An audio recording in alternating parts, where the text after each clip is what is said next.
la geografía de las casas que escuchan. No me pagan por creer, me pagan por describir. Eso me repite siempre la coordinadora cuando me asigna expedientes con la palabra incidencias. Soy perito de una empresa subcontratada por el ayuntamiento para tasar inmuebles en ruina antes de demolerlos por la nueva circunvalación. Mi trabajo es frío: medir, fotografiar, cotejar escrituras, valorar. Si un vecino dice que la casa se queja por las noches, lo anoto como vibraciones eventuales. Si aparecen marcas en las paredes, lo archiva urbanismo como graffiti de origen desconocido. Nadie me pide que crea nada. Yo cumplo. Aquella semana me asignaron 3 propiedades dispersas por el cinturón norte, todas deshabitadas desde hacía décadas. La nota al margen, escrita a bolígrafo en letra inclinada, decía: posible ocupación intermitente. Vecinos refieren ruidos. No entrar al cuarto sellado. Supe que iba a ser una semana larga. La primera casa se levantaba en la falda de una loma, al extremo de una calle que fue principal cuando había tranvía, y hoy solo sirve para llegar a ninguna parte. Fachada de cal, con unos ojos de ventana tachados por tablones, puerta cediendo, verja hundida.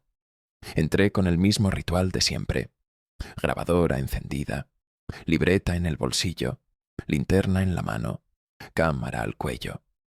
El salón tenía un reloj pintado en la pared, una esfera imperfecta hecha a brochazos, y sobre la pintura, manchas más claras donde debieron estar números de maderas arrancados.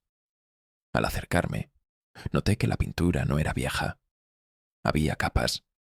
Alguien llevaba años repintando el reloj, capa sobre capa, como si tapar el tiempo lo dejara tranquilo. Detrás del zócalo, escondida con mala idea, encontré una nota doblada y húmeda. Decía: no la vuelvas a poner en hora. No había la a la vista. Supe a qué se refería a medianoche, cuando revisé las grabaciones en el hotel. No había ruido de tráfico ni de viento. Solo un golpecito a intervalos irregularmente regulares, digamos así, en secuencias de 60. No es ciencia, pero tampoco es casualidad que el último grupo terminara a las 3:17 y la grabación se cortara ahí, sin tocar yo nada. Lo archivé como interferencia. La palabra sirve para casi todo. La segunda casa quedaba 3 kilómetros al oeste, en una urbanización que nunca llegó a completarse. En el mapa de 1972 aparece pintada de colores, promesa de prosperidad. En el terreno es un esqueleto rodeado de maleza. Desde fuera no tenía nada especial salvo las puertas. Todas medían 3 centímetros menos que el estándar. No era que el suelo se hubiera levantado. Yo me agaché, medí, calculé. Las puertas se habían recortado deliberadamente. El gesto obligaba a inclinar la cabeza al pasar, a una especie de reverencia que uno hace sin querer para que el pelo no roce el dintel. Y aún así rozaba. En el pasillo quedaron atrapados 2 o 3 cabellos que no eran míos. Tiré de uno y no salió. Se había secado con la pintura, como si el tiempo también pegara. El cuarto pequeño, el que da al norte, tenía papel pintado con bosques infantiles y un armario empotrado aparte. Tras moverlo, no pesaba, como si alguien hubiera querido que cualquiera lo moviera. Vi una pared escrita a lápiz con rayas de crecimiento. El clásico: Clara, 6 años, Clara, 7 años, Clara, 7 y medio. Todas con la misma letra, quizá la de la madre. No me gustan los nombres en las paredes. Dan la ilusión de que las casas guardan biografías. En la parte baja, muy cerca del zócalo, había una raya nueva, o eso creí. Llevaba mi nombre. Mis ojos quisieron creer que era una coincidencia, pero bajo la línea, en letra más pequeña, figuraba la fecha de aquel día. Cogí una goma de borrar como un idiota que aún cree en soluciones mecánicas y froté hasta hacer polvo. La raya desapareció. Cuando volví a montar el armario, miré por pura terquedad. La raya seguía allí, tenue, como un dibujo que conociera la paciencia. La tercera propiedad se escondía en una hondonada y necesitó más linterna que valor. Olía a humedad vieja, lodo y ceniza. El sótano recogía agua en una cubeta enorme de hormigón, pero la superficie no reflejaba el techo. Daba otra imagen. Una estancia con otra lámpara, otras vigas, otra luz. Eché una moneda para ver si se distorsionaba por broma. Las ondas dibujaron un rostro que apenas pudo ser mío, aunque elaborar ilusiones con agua parada es fácil.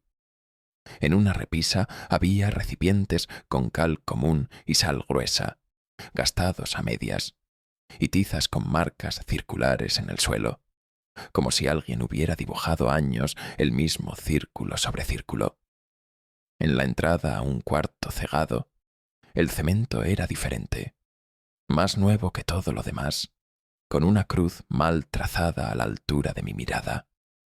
Puse la cinta métrica. La cruz quedaba a 1,71 m.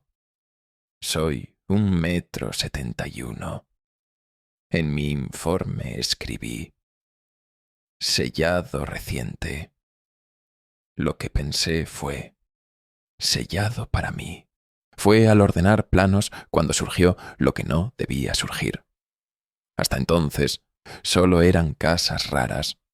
En el archivo municipal, entre cajas que nadie reclama, encontré las licencias de obra de las tres. Distintas promotoras, distintos propietarios, pero el mismo arquitecto, R. Valdano. Planos casi idénticos. Salón a poniente, escalera al este, cuarto pequeño hacia el noroeste cegado o susceptible de sellado. Las diferencias eran rotaciones, como si hubiese querido repetir un patrón moviéndolo por el mapa. Dibujé sobre un plano de la ciudad los 3 puntos y tracé líneas. No confío en los patrones que aparecen solo cuando deseas verlos, pero aquello era geométricamente insultante. Las 3 casas formaban un triángulo que señalaba, desde sus cuartos ciegos, un punto en el centro, una parcela nunca construida, según el catastro. No debería haber ido. Lo sé. Nadie me pedía que visitara una parcela vacía porque sí. Pero yo siempre he sido más curioso que sensato, y la curiosidad factura el IVA más tarde. El solar era un rectángulo de hierba rala y tierra dura. Al pisar, la suela resonó hueca. Cuité malas hierbas con la bota y apareció cemento antiguo, la huella de una cimentación que no llegó a ver paredes. En un borde, semienterrada, una placa de hierro oxidado sin letras visibles. Limpié con la manga y asomó un relieve apenas legible. Casa de la Voz. Nada más. Como si el propio nombre fuera suficiente. No escuché nada al principio, quizá porque yo mismo estaba hablando por dentro, enumerando posibilidades y descartes para no aceptar la más obvia. Cuando callé, llegó un murmullo. Para mi vergüenza profesional, tardé en reconocerlo. Era mi propia grabadora reproduciendo notas viejas con palabras que yo no había dicho. Decía: estás donde empezó, pero no donde termina. Si cuento esto así, es porque aprendí, a partir de ese momento, que la descripción no es neutral. Nombrar hace. La primera vez que lo noté fue al transcribir el informe de la Casa del Reloj. Escribí el círculo pintado y sin querer añadí la T. No fue un lapsus. Al releer, la palabra seguía allí, añadida por una mano que se parecía a la mía. Deshice, reescribí no late, y la frase aparecía como late, con una tozudez de imprenta. Cerré el documento y lo dejé en el escritorio con un nombre neutro: Informe 34. Al abrirlo de nuevo, se llamaba La Casa que Oye. No me gusta cuando las cosas se titularizan solas. Hice lo que hacemos los que no creemos más que lo necesario. Le eché la culpa al autocorrector. Volví a las casas porque no se dejaban cerrar. Necesitaba fotos que no había tomado, medidas que no apunté. O eso me dije. En la casa de las puertas cortas, el papel de bosques tenía de pronto caminos en los que no había reparado. Caminos que antes eran meros trazos se abrían ahora en senderos nítidos hacia una esquina donde el papel se arrugaba formando una especie de pliegue, una charnela imaginaria. Me sorprendí nombrándolo en voz alta. Puerta. No había puerta, lo era. En la pared, bajo la raya con mi nombre, otra letra añadió 8 años. No tengo 8 años, no los tendré. Pero la casa insiste en que cada uno entra con una edad que no es la suya. En la casa del reloj pintado, el círculo tenía una grieta minúscula que no estaba cuando tomé la primera foto. Una fisura que salía de donde estaría el 4 y avanzaba, lenta, como las horas, hacia donde estaría el 5. La tentación de poner la palma sobre la pintura fue humana. Lo hice. Sentí la pintura tibia, como piel al sol. Retiré la mano con una vergüenza que no sé explicar, como si hubiera tocado a alguien sin su permiso. De la tercera casa me fui más rápido. El agua del sótano ya no ofrecía un reflejo ajeno, sino el techo correcto, y aún así, en la ondulación de una gota que caía desde una tubería, el sótano parecía más hondo. Pronuncié, no te mires, sin querer, como quien reza sin creer. Al salir, noté en el barro las huellas de mis botas, que eran 4, no 2, y paralelas, como si hubiera bajado y subido a la vez. No tenía ya escapatoria narrativa. Había un patrón y tiraba de mí. Busqué lo que quedaba de Roberto Valdano. Los archivos dicen poco cuando quieren, y aquel decía nada disfrazado de ficha. Arquitecto de posguerra, expedientes impecables, un par de sanciones menores por materiales no autorizados. Ninguna laurea, ninguna publicación. Pero en un cajón de la sala de hemeroteca encontré una noticia breve de 1957. Vecinos protestan por casas con cuartos sin uso del nuevo arquitecto. Un recorte mezquino, casi burla.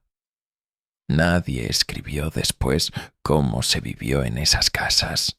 No sé si creer en maldiciones. Sí sé creer en geometrías. Si los cuartos ciegos alineaban hacia la casa de la voz, tal vez la intención era dispersar algo. La casa que no se construyó contenía, o debía contener, lo que las otras 3 no podían. Si derribaban 2, lo que fuese se concentraría. La obra de la circunvalación preveía tirar, de momento, la del reloj y la del agua. Nadie me pidió que evitara una catástrofe metafísica. Me pedí a mí mismo no sentirme ridículo por siquiera pensarlo. Volví al solar central al atardecer. Cuando la luz aprende a resignarse, las cosas admiten mejor sus contornos. Me planté sobre el cemento desnudo y hablé. Lo hice con profesionalidad, al principio. Parcela X, superficie Y, cota Z, se aprecia cimentación antigua, probable año de... No me dejó terminar. El eco que me devolvió la voz no venía de la ciudad, venía de la losa bajo mis pies. No replicaba mis palabras, las corregía. Yo decía probable, y el eco insistía exacto. Yo decía cemento, y él fundación. Era como si en mis frases faltaran verbos fuertes y la casa los exigiera. El colmo de la soberbia es dialogar con un cimiento. Lo hice, sin testigos, porque nadie cree a quien habla consuelo. Le pregunté qué se había intentado hacer allí. No respondió con palabras, respondió con instrucciones. Describe un corredor, dijo mi voz, que ya no sonaba del todo a mí. Así funciona. Te da el verbo y te hace creer que lo has elegido. Lo describí. Dije, corredor estrecho, sin ventanas, olor a cal apagada.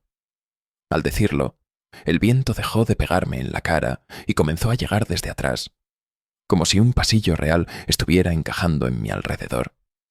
Dije, paredes lisas con grietas como raíces, y la yema de mis dedos rozó relieve donde no había nada. Dije, una puerta alta, de las normales, no de las cortas, y tuve delante madera donde antes no había aire. Sabía que cruzar era una imprudencia, y crucé, porque nada en mi oficio me había preparado para obedecer a una casa. El corredor no conducía hacia adentro, conducía hacia afuera, hacia otra casa. Cada palabra era una bisagra. Giro a la derecha y giraba. Escalón en el suelo y lo pisaba. Avancé describiendo lo justo, con cuidado de no derrochar adjetivos, como quien gasta baterías de emergencia. Cuando dije ventana a poniente, vi a través de ella la calle de la primera casa, la del reloj. Bajé un peldaño más y estuve, sin metáfora, en su salón. La pintura latía. Dije, la detengo, con el tono que se usa con los niños que se han quedado jugando después de la hora. Y el círculo se aplanó contra sí mismo hasta ser una mancha inmóvil. Después, seguí el corredor de palabras hacia la casa de las puertas cortas. Pronuncié puertas altas, y por un segundo sentí que alguien se enderezaba detrás de mí, aliviado. Era yo. Reparé en la pared con mi nombre y lo leí con claridad. Dijeron que leer tiene poder. Nunca pensé que fuese tan literal. Dije, no soy el niño al que buscas. Y la raya bajó 3 centímetros. No desapareció, pero bajó. La última parada fue el sótano. La tentación del agua era enorme. Elegí no mirarme y pronuncié superficie seca. El aire olió a polvo caliente, como el de un altillo que no se abre en años. El círculo de tiza en el suelo tenía un hueco, y lo completé con el pie, por pura maña. Dije, cerrado, y no supe qué cerraba. Solo supe que el silencio se acomodó en algún lugar que no me correspondía. El corredor me devolvió al solar central. La puerta que había improvisado estaba ahí sin estar, como una costumbre que uno decide abandonar. Yo, que no creo, hice algo que solo hacen los creyentes. Puse una mano en el aire donde hubiera ido el marco y dije, queda clausurada. No espero que me crean. Yo solo puedo contar que al decirlo, el eco se calló un momento largo, suficiente para que mis latidos volvieran a ser míos. El informe que entregué fue una cobardía deliberada. Datos, fechas, coordenadas. Ninguna palabra que hiciera, solo palabras que señalaran. Sin embargo, las casas tienen memoria, y la memoria es indecente cuando se sabe cerca de ser derribada. La noche anterior a la llegada de las excavadoras, un vecino me telefoneó. No me conocía. Había encontrado mi número en la pegatina que llevaba en la credencial. Dijo, han empezado a oírse pasos en todas las paredes a la vez. Le pedí que me hablara de pasos. No pude evitarlo. Cada frase suya encajaba con una frase mía que yo aún no había dicho. A veces la conversación parecía atrasada 2 segundos. A veces adelantada. Me pidió que fuera. No fui. No porque me faltara valor, sino porque temí darle más frases al edificio de las que ya tenía. La mañana de la demolición, me situé a distancia sobre una colina desde la que cabían las 3 casas en un solo ángulo. La pala excavadora mordió el reloj de pintura. Sin dramatismos, el muro cayó. La casa de las puertas cortas se abrió como un libro y mostró por un segundo la pared de los nombres a la intemperie. En el último golpe, vi desaparecer el trazo de lápiz como si nunca hubiese existido. El sótano del agua quedó al sol y se secó con rapidez grosera, como cuando alguien llora y enseguida finge sonrisa. Todo acabó en horas. En el solar central no pasó nada, o eso creyó la ciudad. Volví a casa y no hablé en todo el día. Aprendí que mi voz pesa. que mis palabras abren pasillos, que mis negaciones son puertas con doble hoja. Al caer la noche, me permití una frase, una sola. Dije, se acabó. No fue una idea brillante. En la pared del salón, junto a la estantería, noté un rectángulo de pintura ligeramente distinto, como cuando arreglas un desconchón y el tono no cuadra aunque el bote sea el mismo. Acercándome, supe lo que veía, la huella de un mueble que jamás puse ahí. El objeto ausente trazaba la silueta de una cómoda antigua, con espejo encima. Sobre el vacío del espejo, como si la falta también reflejara, leí, con toda claridad, dos palabras dibujadas en vaho que no existía. Sigue hablando. No siempre la voluntad sirve. He pasado semanas callando lo que puedo, describiendo solo lo imprescindible para no perder el trabajo y no perder, de paso, la casa. Aprendí trucos. No dar adjetivos, no precisar alturas, no pronunciar la palabra puerta más de lo necesario. Pero hay días en que uno está cansado y las defensas bajan. Hay noches en que digo, mañana, en voz alta, y escucho cómo una bisagra, en algún lugar que no ubico, se alegra por mí. Si has llegado hasta aquí, te debo una advertencia, la única que puedo permitirme sin encender nada que no desees. Las casas, todas, tienden la oreja cuando nombramos cosas que no están. No llames cuarto a la zona de trastos si no quieres un cuarto entero donde antes había un hueco. No digas pasillo al pasillo angosto de tu memoria si no quieres que tu pasillo real encuentre una curva que te lleve a otro pasillo que no es tuyo. Y, sobre todo, si mañana amanece en tu vivienda una habitación que no recordabas, no le pongas nombre. Los nombres hacen paredes. Las paredes escuchan. Yo sigo, de momento, redactando. Cuando entrego informes, mis jefes dicen que soy conciso, que no me pierdo en florituras. Les parece eficiencia. Yo sé que es miedo. A veces me permito un lujo. Guardo, pegada a la última página, la nota que encontré detrás del zócalo en la casa del reloj. No la vuelvas a poner en hora. No le hace falta. Las casas que escuchan aprendieron a usar nuestras voces para adelantarse. No tengo una fórmula para cerrarlas todas, ni sé si quiero. La geometría que vi sobre el mapa sigue ahí, aunque 2 puntos se hayan borrado. El tercero, al este, se ha quedado más vivo que nunca.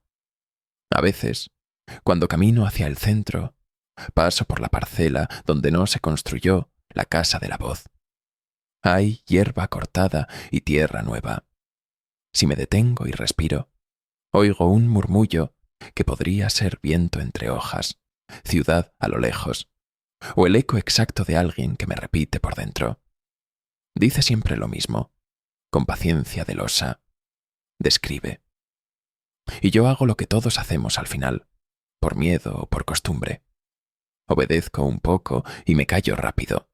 No vaya a ser que, por nombrarla, te construya a ti también una puerta en el salón.